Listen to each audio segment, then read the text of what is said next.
Madame la présidente, madame la ministre, monsieur le président de la commission, monsieur le rapporteur, mes chers collègues, la loi du 9 février 1985, dite loi Bardoux, est encore aujourd'hui le texte de référence sur la fraude artistique.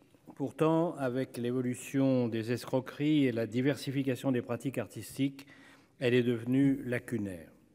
Le droit en vigueur n'apporte pas de réponse satisfaisante face à la prolifération des cas de fraude artistique, dont témoigne l'Office central de lutte contre le trafic des biens culturels. La loi Bardoux limite l'incrimination à certains types de cas. Premièrement, elle ne concerne que les œuvres de peinture, sculpture, dessin, gravure et musique. Cette considération énumérative de l'art est aujourd'hui très limitée face à la grande diversité de la création artistique. Ensuite, l'œuvre d'art en question doit présenter une signature apocryphe ou un nom usurpé.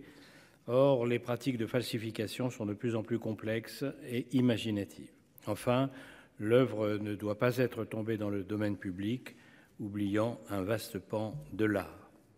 Les peines prévues par la loi de 1895 face aux infractions sont bien trop faibles et éloignées des peines prévues par d'autres dispositifs similaires, visant par exemple à réprimer la contrefaçon. Il est nécessaire de muscler l'arsenal de réponse à la fraude.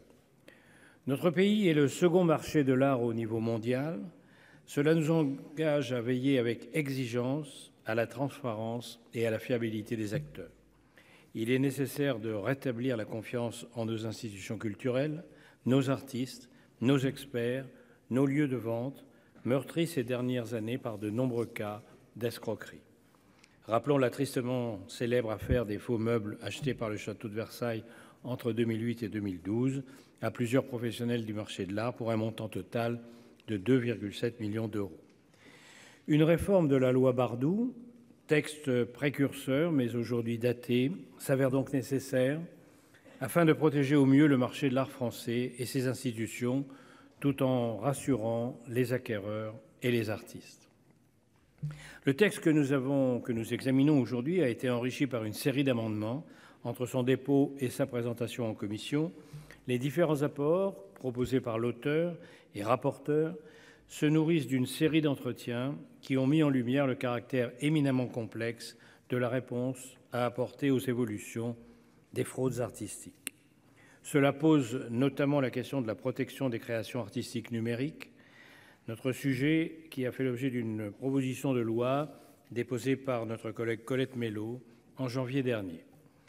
J'en profite pour saluer le travail et l'engagement de notre collègue Bernard Fialaire et remercier le groupe RDSE pour cette initiative. Ce texte va dans le bon sens.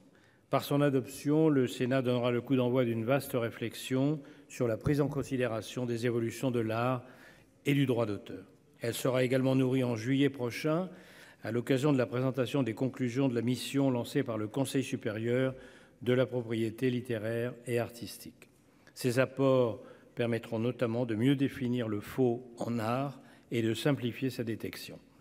Preuve supplémentaire, s'il en fallait, que cette proposition de loi arrive à point nommé.